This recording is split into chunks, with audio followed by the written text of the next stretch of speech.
جانور ذبح کر کے گوشت کھا لینا اور اپنے آپ کو خوشیوں میں گوشت کے الگ الگ ڈشیں بنا کر کے عید میں مشغول کر لینا، یہ عید کا مقصد نہیں ہے۔ عید کا اصل مقصد ہے اللہ کو راضی کرنا۔ وہ اگر راضی ہو گیا تو ہر دن تمہارا عید کا ہے، اور اگر وہ تمہارے اعمال سے ناراض ہے، چاہے 1000 بقرعید آئیں، 1000 عید الفطر آئیں، تمہارے لیے کون سی عید ہے؟ رب تعالیٰ اگر تم سے ناراض ہے، کون سی عید ہے؟ عید در حقیقت مولا کو منانا ہے، اس کو راضی کرنا ہے۔ قربانیاں گوشت کھانے کے لیے نہیں۔ ایک مسئلہ بھی جاتے جاتے بتا دوں، اگر کسی نے گوشت کھانے یا صرف گوشت کی نیت کر کے قربانی کی کہ آپ گوشت ملنے والا ہے، فلاں فلاں ڈش بننے والی ہے گھر میں، تو کہا گیا کہ اس کی قربانی ہی نہیں ہے، قربانی ہوگی ہی نہیں۔ جس نے گوشت یا گوشت ملے گا اس کو میں بیچوں گا، اتنا کماؤں گا، جس نے بھی یہ نیت کی اس کی قربانی ہوگی ہی نہیں، ہوگی ہی نہیں۔ فرمایا گیا تقرب اللہ کی نیت ہونی چاہیے، میں قربانی کر رہا ہوں صرف اللہ کی رضا کے لیے، نیت یہ ہو، اور پھر گوشت کھانے میں مل گیا تو یہ اللہ کا انعام ہے۔ گوشت تو کھانا ہی ہے، ملتا ہی ہے آپ کو، لیکن نیت پہلے گوشت کھانے کی نہیں ہے، اللہ کو راضی کرنے کی ہے۔ رب تبارک و تعالیٰ راضی ہو جائے۔ میرے عزیزو، آج کے دن اللہ تبارک و تعالیٰ کی بارگاہ میں خصوصی التجا کریں، دعا کریں، مولا کریم عید الاضحیٰ کی برکت سے یہ لاکھوں جو قربانیاں ہیں ان کو قبول فرمائے، اور ان قربانیوں کی برکت سے مولا تعالیٰ ہم سب پر مسجدیں، عیدگاہیں اور ہماری عبادت گاہیں کشادہ فرمائے۔ بقرعید میں ویسے تو تفصیلی جو واقعہ ہے وہ یوں ہے، اس کا میں اجمال بتا کر کے اپنا میسج دینا چاہتا ہوں۔ سیدنا ابراہیم خلیل اللہ علیہ الصلوۃ والتسلیم اللہ تعالیٰ کے ایک نبی ہیں، برگزیدہ پیغمبر، ایسے جلیل القدر نبی کہ انبیاء کرام علیہ السلام 1,24,000 کم و بیش نبیوں میں حضور اکرم صلی اللہ تعالیٰ علیہ وسلم کے بعد جو سب سے بڑا مرتبہ ہے وہ حضرت ابراہیم علیہ السلام کا ہے۔ حضور صلی اللہ علیہ وسلم کے بعد جو سب سے بڑا مقام ہے وہ حضرت ابراہیم علیہ السلام کا۔ سیدنا ابراہیم علیہ الصلوۃ والتسلیم کی اولاد نہیں تھی، آپ نے تقریباً 90 سال عمر پائی اس وقت تک، بلکہ آپ کی عمر اس سے بھی زیادہ ہوئی۔ جب آپ کی عمر پاک 90 سال تک ہوئی تب تک کوئی اولاد نہیں تھی۔ آپ کی زوجہ ایک حضرت سارہ ہیں اور دوسری حضرت ہاجرہ ہیں۔ پھر روایات یہ بتاتی ہیں کہ 100 سال کی عمر ہو گئی، لیکن حضرت ابراہیم علیہ السلام نے دعا کرنا نہیں چھوڑا تھا۔ یہاں سے یہ پتہ چلتا ہے کہ بندہ مایوس نہ ہو۔ ویسے تو 70 سال 80 سال مرد کے ہو جائیں تو وہ اپنی اولاد ہونے سے مایوس ہو جاتا ہے کہ اب میری عمر نہیں رہ گئی، لیکن وہ خلاق کائنات جسے چاہے عطا کرے۔ جب وہ حضرت مریم کو شوہر کے بغیر ان کو بیٹا دے سکتا ہے، اور حضرت صالح علیہ السلام کی پتھر سے اونٹنی پیدا کر سکتا ہے، تو وہ پھر مولا تعالیٰ 90 سال کیا 100 سال کے بعد بھی چاہے تو اولاد عطا کر سکتا ہے۔ دعا کرنا ترک نہ کریں۔ حضرت ابراہیم علیہ السلام کی دعا قرآن پاک میں موجود ہے، آپ یہی دعا کرتے تھے، رب ہب لی من الصالحین، اے اللہ مجھے صالح اولاد عطا فرما، صالحین میں سے مجھے نسل عطا فرما۔ حضرت ابراہیم علیہ الصلوۃ والتسلیم کی اس دعا کو قرآن پاک میں بھی آپ تلاوت میں پائیں گے۔ حضرت ابراہیم علیہ الصلوۃ والتسلیم کی اس دعا کو اللہ تبارک و تعالیٰ نے قبول فرمایا، اور پھر اللہ تعالیٰ نے ارشاد فرمایا کہ ہم تمہیں ایک بیٹا عطا کرتے ہیں۔ وہ کیسے معاملات ہوئے یہ بھی دیکھیے۔ حضرت ہاجرہ حضرت ابراہیم علیہ السلام کی اہلیہ، وہ گھر میں موجود ہیں، کچھ فرشتے آئے اور فرشتوں نے آ کر کے بشارت دی کہ اللہ تبارک و تعالیٰ تمہیں بیٹے سے نوازنے والا ہے۔ تو وہ کہنے لگیں کہ میں اتنی بوڑھی ہو گئی ہوں، ان کی خود کی عمر 90 سال کے اوپر کی تھی، کہا اتنی بوڑھی ہو گئی ہوں، کیا مجھے بچہ ہو سکتا ہے؟ فرشتوں نے کہا ہاں، اللہ تبارک و تعالیٰ جو غالب حکمت والا ہے وہ چاہے تو ہو سکتا ہے۔ تو پھر اللہ تبارک و تعالیٰ نے یہ بشارت دی، اور بڑھاپے میں حضرت ابراہیم علیہ السلام کو بیٹے کی بشارت سے نوازا، اور اس کے بعد حضرت اسماعیل علیہ السلام کی ولادت ہوئی۔ چند دنوں کے بعد، چند سالوں کے بعد حضرت سارہ سے حضرت ابراہیم علیہ السلام کو دوسرے بیٹے بھی ہوئے، حضرت اسحاق علیہ السلام، یعنی اسی عمر میں۔ اور یہ وہ لوگ ہیں، یہ 2 بیٹے ایسی عمر میں ہوئے۔ اب یہاں بتاتا ہوں میں آپ کو صبر کا اور استقامت کا پھل کتنا عظیم ہوتا ہے۔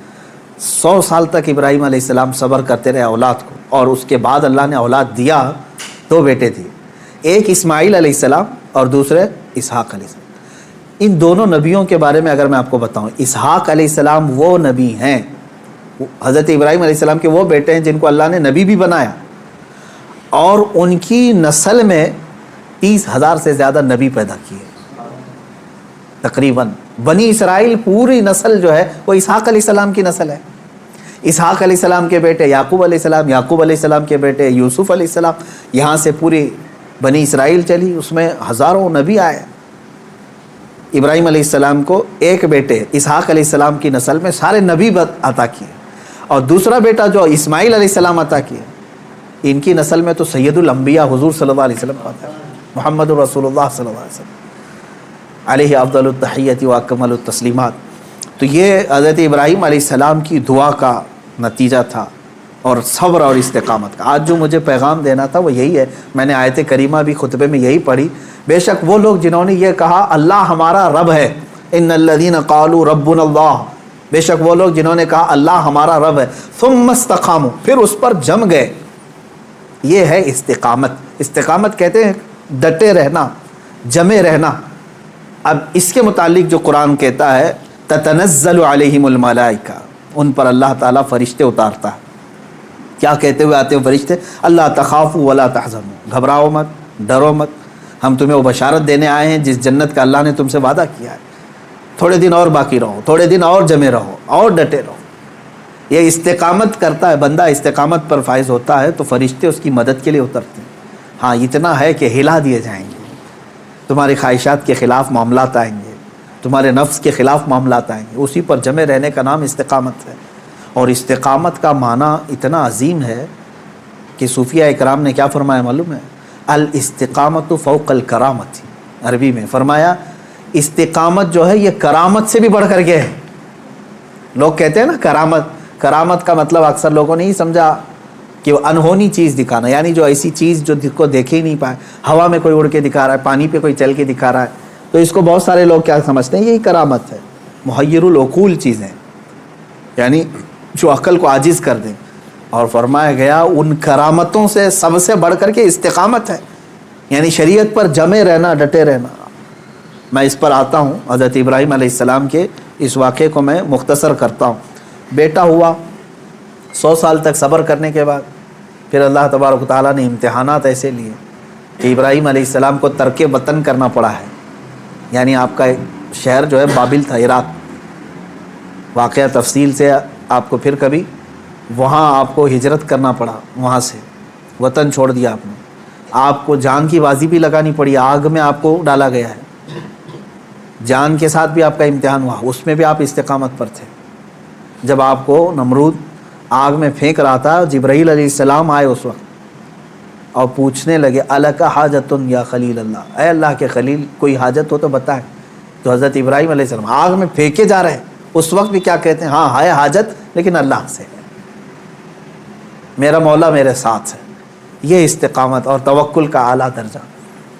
تیسرا جو ہوا آپ کے ساتھ وہ اولاد، اور آپ کو یہ بھی میں بتا دوں کہ اب اولاد دیا اللہ تعالیٰ نے، پھر حکم یہ فرمایا، خواب میں حضرت ابراہیم علیہ السلام کو یہ کہا گیا کہ آپ اپنے بیٹے کی قربانی دیں اللہ کی بارگاہ۔ لیکن ابراہیم علیہ السلام نے خواب میں دیکھا تو اس کے بدلے میں آپ نے جانتے ہیں تقریباً آپ نے 100 اونٹوں کو ذبح کر دیا، اونٹ ذبح کیے، شاید اس خواب کی تعبیر یہ ہو۔ دوسرے دن پھر خواب وہی آیا، پھر آپ نے ذبح کیے، تیسرے دن پھر خواب آیا، تب آپ نے یقین کے ساتھ یہ فرمایا کہ مجھے میرے بیٹے اسماعیل کی ہی قربانی کا حکم دیا جا رہا ہے۔ پھر حضرت ابراہیم علیہ السلام، یعنی اونٹوں کے ذبح کرنے میں مال بھی تو کتنا قربان ہوا۔ تو اب میں جو بتانا چاہ رہا ہوں اب وہ آخری بات سنیں۔ اسماعیل علیہ السلام کو بلایا اپنے قریب، جب ابھی حضرت اسماعیل علیہ السلام کی عمر پاک شباب کو نہیں پہنچی تھی، جوانی کے قریب آ رہی تھی، بلا کر کے کہنے لگے کہ انی ارا فی المنام انی اذبحک، اے اسماعیل میں نے خواب میں دیکھا ہے اور اللہ کا حکم یہ پایا ہے کہ میں تمہیں ذبح کر رہا ہوں، تم کیا کہتے ہو؟ حضرت اسماعیل علیہ السلام نے کیا کہا؟ یا ابت افعل ما تؤمر ستجدنی انشاء اللہ من الصابرین، اے میرے والد گرامی آپ کو جس بات کا حکم دیا گیا ہے وہ کر جائیے، آپ انشاءاللہ آپ مجھے صبر کرنے والا پائیں گے۔